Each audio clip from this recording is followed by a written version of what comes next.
So I got a question from somebody, which was, why not Thelema? That was the whole question, referencing the idea that if I'm going to take on a religious practice, why not Thelema, which is something I'd been interested in and practiced in the past, many years ago, over a decade ago. And the first response I would have to that would be for, a quote from C.S. Lewis, or an observation from C.S. Lewis, where he said that he actually had, as a young man, an interest in the occult. Not many people know that. And he said for him it inspired not it inspired spiritual lust, not spiritual love. And he said he drifted away from it mainly because there was no community for it in his area that kind of helped nurture the interest. But it's weird to think that there was a moment in time where C.S. Lewis could have potentially gone the route of Aleister Crowley.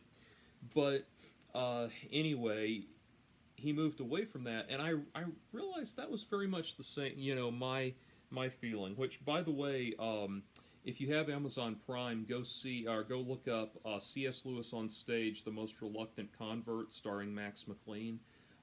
It's absolutely brilliantly done. It's a one-man play of C.S. Lewis, and everything that he says is sourced from C.S. Lewis's writing, or was taken from C.S. Lewis's writing. So you are hearing Lewis in his own words describe his journey to faith. Much of the script is taken from Surprised by Joy, and it's absolutely captivating. It's absolutely spellbinding, and Max McLean is just stunning in everything that he does.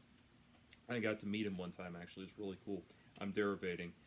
But the point being there's a lot of truth to that. That I remember with Thelema, what I loved was that there was just this wild, carefree feeling to it. And a lot of Thelemites will tell you that the the dictum of Thelema, which is "Do what thou wilt shall be the whole of the law," uh, is not. It's not saying you should just go do whatever you want and screw the consequences or whatever. It's not saying that. That what it's saying is that you have a purpose in life and a reason that you're here, and you need to look within yourself and find out what that purpose is, and do that, and do your will. Bring that purpose out in the world, and that sounds very promising. The problem is, spiritually, Thelema teaches you to look within yourself for a spark of the divine rather than looking out. And in doing that, by being your own God, as some people will say, and that kind of thing, or self worship, putting your self development as a form of self worship, and all of that. I think my experience is that it doesn't get you out of your own way. It's like it's just not fun to play a game where you're the only player and there are no rules. I mean, that's that's standing alone in a wide empty field. That's all that is. And so it doesn't really guide to a fulfilling place. It has an appealing premise, but that premise does not terminate in a satisfying end result, if that makes sense. At least I don't think it does. Um, and then as you advance up the ranks in Thelema, you eventually allegedly learn how to manipulate the machinations of world affairs by 69ing and having butt sex. And no, I'm not kidding. Look it up. And that's another reason, by the way, why I would not go back to that, because I'm not going to join anything that requires me to pay money, increasing amounts of money over time, to move up the ranks and learn all of the hidden secrets. I want to know. I want all of the information the minute I walk through the door. And if I can't afford my own copy, they'll loan me one for free. That's legitimate spirituality, and or I should say, a legitimate organization. And then also building on that, there have been a lot. I know there have been a lot of complaints within Thelema because William Breeze has basically ground that organization to a halt. Like, he's the current head of the Thelemic organization, and he's basically ground it to a halt where everybody is, the overwhelming majority of Thelemites are Minervals, which is like rank 0, and very few people ever get beyond rank 3, and virtually nobody gets all the way up to learning the secret of the 9th degree and all of that, and nobody joins the AA, which is the, like, hidden, secret organization. I would argue that the AA probably doesn't even exist. It's just something that they, trotted out to, give the carrot on the stick to the rubes. Anyway, so there are some real political problems with how the church, the Thelemic church is being run and everything. But the bringing it back to what it's doing for me, Jordan Peterson makes a really good point. Now, understand something. From a political standpoint, my politics are do what thou wilt shall be the whole of the law, because I don't want any person imposing their will on me. And Crowley said the word of sin is restriction, and I agree. If you are imposing your will on somebody, you are doing something. You are doing an act of evil, and so politically, I agree with that, but spiritually, it just doesn't work. And Jordan Peterson said something perfect that really encapsulates this. He said, here's the problem with unlimited freedom.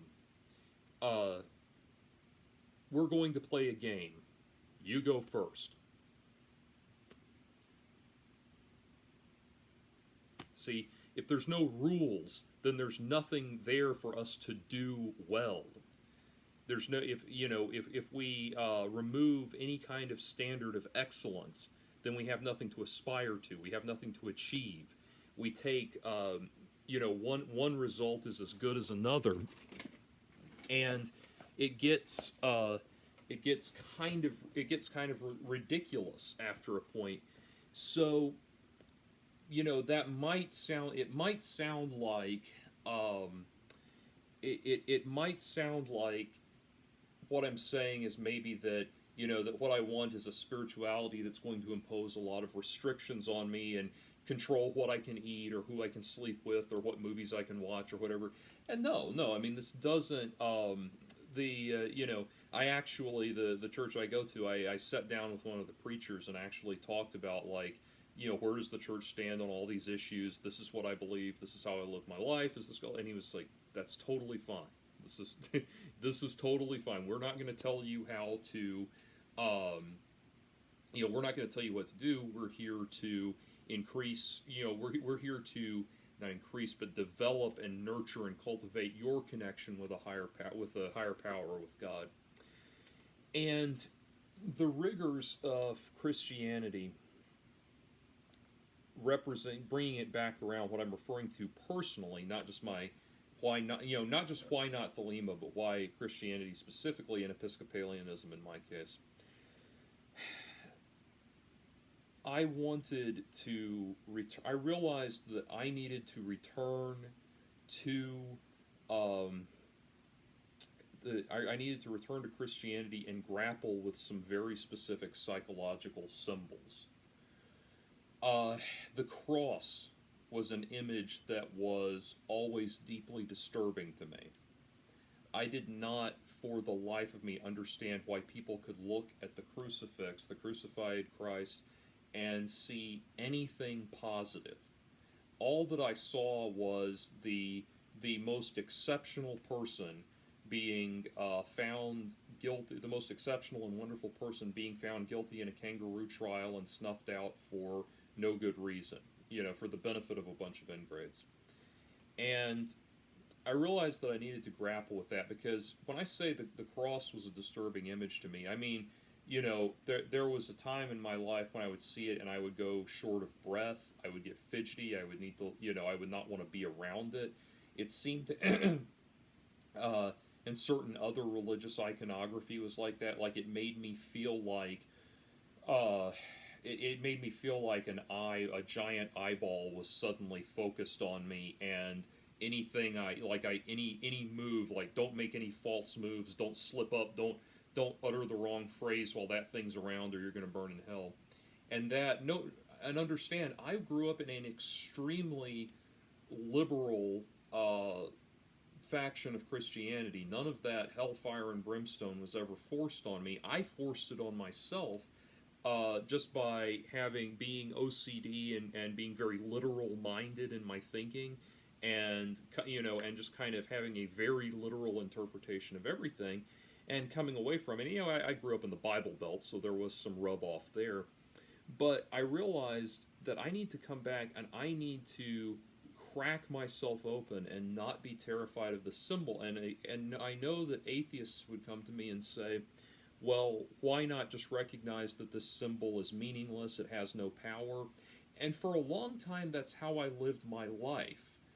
But the thing was, this is where I get to talking about the feeling like that I had a hand holding a door shut in my mind.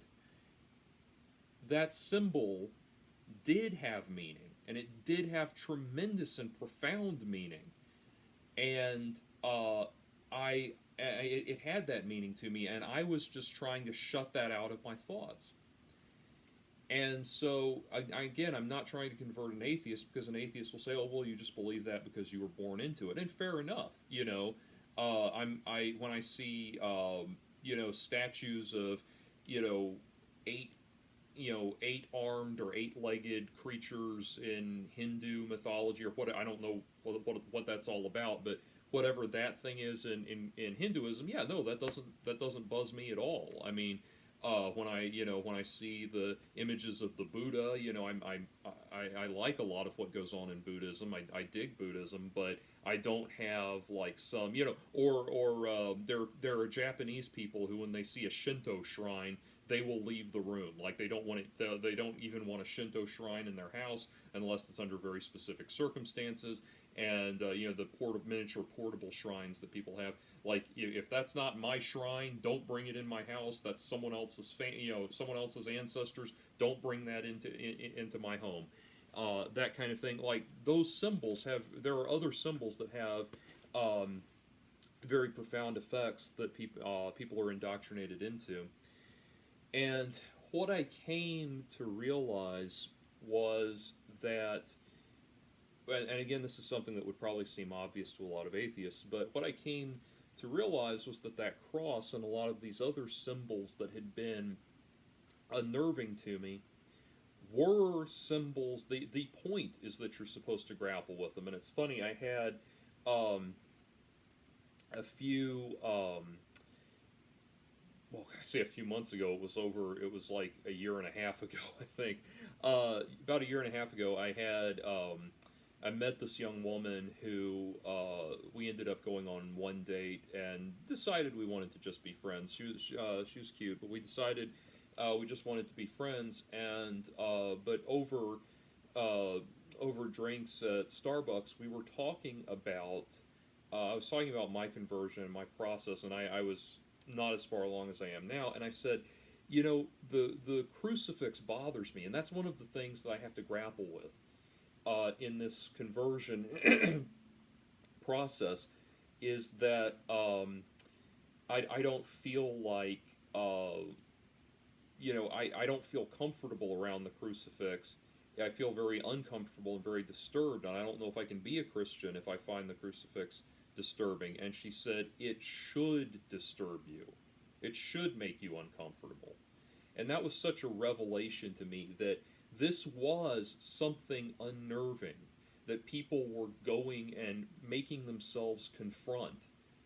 And they were making themselves confront it. And I know this is going to sound very a very crass example to bring up, but it's kind of like, it comes to mind, it's kind of like people would go, people would go when Pink Flamingos was playing in theaters. People would go see that movie just to dare each other to sit there and not look away from the screen during the scene where Divine eats dog shit. So, knowing that, or thinking, I thought about that, it's like, we put ourselves through these things. We force ourselves to confront the disturbing all the time, even if just for fun, like in that case. And I thought, that's profound. I never thought about it that way. That I always thought the disturbing aspect was supposed to beat you into submission, and I never thought that it is, to use Joseph Campbell's example, it is the hero's journey, it is the monomyth, and it is a process. And so I decided that I'm going to go sit in front of the crucifix and look at it and embrace it. I'm going to open myself. I'm not going to close myself off. I'm not going to resist it. I'm not going to push back against it. I'm going to sit there and embrace it, and embrace the profundity of it, embrace the symbolism of it, and just when I say embrace, I mean I'm not making myself believe certain things. I'm just going to sit there and experience this and be in the presence of it. And there is a there are certain Christian phrases that get tossed around so much that they seem to lose all meaning. But that was one of those times when I understood what people were talking about when they said being in God's presence, because you have this, you feel, you confront that and are so shaken to the core of your being that, and yes, I say again, I say I absolutely understand that people in other religions have the same experience, and that's why I'm saying, with their iconography, and I'm saying that's why I say if that's what works for you, go do it. I'm not that kind of the kind of person that's trying to proselytize to you. I'm just talking about what happened with me. But I realized in sitting there and opening myself up to that and really thinking about it and really embracing the strongly negative experience, realizing that realizing that the pain was part of what needed to happen. And I could go off on a whole other side tangent about that, but realizing that pain was part of the process, and that confrontation was part of the process. There's a scene in The Great Divorce by C.S. Lewis where this is The Great Divorce is kind of C.S. Lewis's spin on the Divine Comedy, with George MacDonald, the writer or the author, as Lewis's personal Virgil guiding him, and it takes place. It's the story of a group of damned souls that are given a bus ride up to heaven, and they don't really get into heaven per se. They're kind of in the forest, woodland outskirts of heaven, and they're being escorted through the forest by angels. And one of the ghosts, as they're referred to, but one of these souls has this little dragon creature on his arm or on his shoulder, and it's whispering in his ear, and it's telling him little naughty things, and it's a symbol for the man's lust. He's implied to be an out of control sexual pervert, and this lust is in control of him. It's whispering in his ear, "Don't listen to them. They can't help they can't help you. Stick with me. I've got your back. I'm the one that's been with you all this time." And this angel comes up to the man and says, points at the creature and says, "May I kill it?" And the man's like, "No, you don't need to kill it. He's just a little dude. He's my bro. He hangs out." And the angel says, "May I kill it?" And he keeps making excuses, and the angel just keeps saying, "May I kill it?" And finally, the man finally says, "Well, it looks like it's I mean, what are you going to do? Is killing him going to hurt me?" And the angel says, "Yes, it will hurt you, but that's part of the process." And finally, the guy keeps resisting, and the angel says, "May I kill it?" And finally, the guy says, "Yes, you may kill it." And he, sure enough, suffers agony, having this creature burned off of him and everything. But he and the creature are eventually spiritually transformed as a result. And again, the idea of spiritual transformation is not going to land well in the it's not going to land well in the mind of an atheist. The best definition I can give you is that it's basically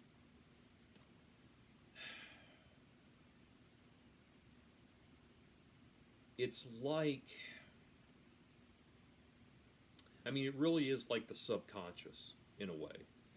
The subconscious is this part is the part of your mind that is inaccessible to your waking thoughts and that sort of thing. It's this whole underworld that we don't have conscious access to, and it's like it really is. I think the feeling is probably very much akin to the epiphany of a psychological breakthrough in a way, but the difference being that a psychological breakthrough comes with a conscious realization on your part, whereas a spiritual awakening might have some knowledge associated with it, but the pieces that you feel falling into place seem to transcend understanding. It's like the subconscious has worked itself out. It is like something has reached into your subconscious, worked out the problem on a deeper level than you ever fully consciously understood it, and brings out this extraordinarily joyful state, what C.S. Lewis called being surprised by joy. And so that I realized that grappling with that and confronting the cross, not even thinking about it. I don't mean thinking about, well, I feel this way about the cross and now I feel this way about it. No, I mean sitting there in the pew and staring up at the cross and just letting, just agreeing. Basically, that's it. Like saying, you in essence saying, you may kill it. You have permission to work in me and work through me and do that. And the thing is, what I keep coming back to, trying to now talk to atheists and everything, is nothing has ever clicked with me like that experience did.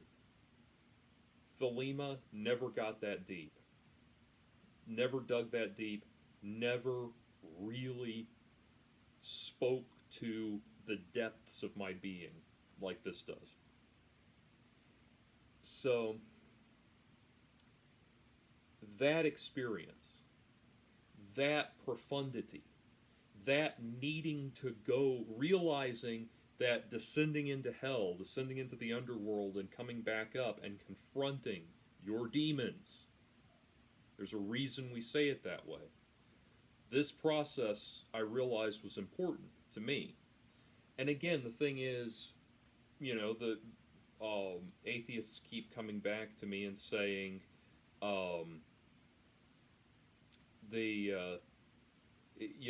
saying,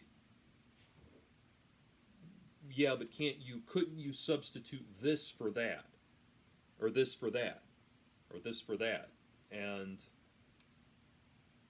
all I can say is potentially, because there is a level of clarity that transcends words, and I believe that spirituality is crucial for that.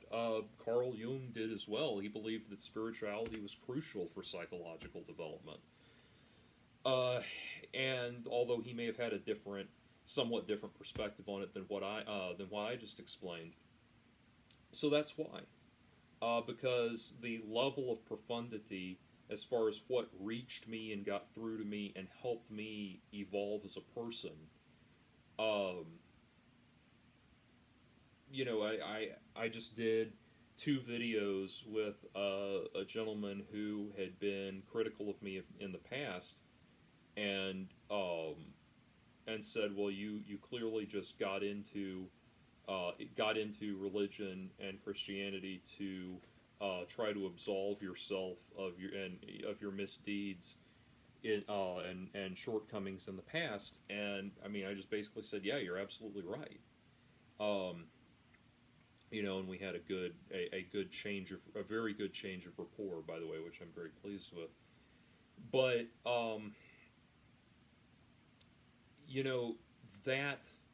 that change, that shift,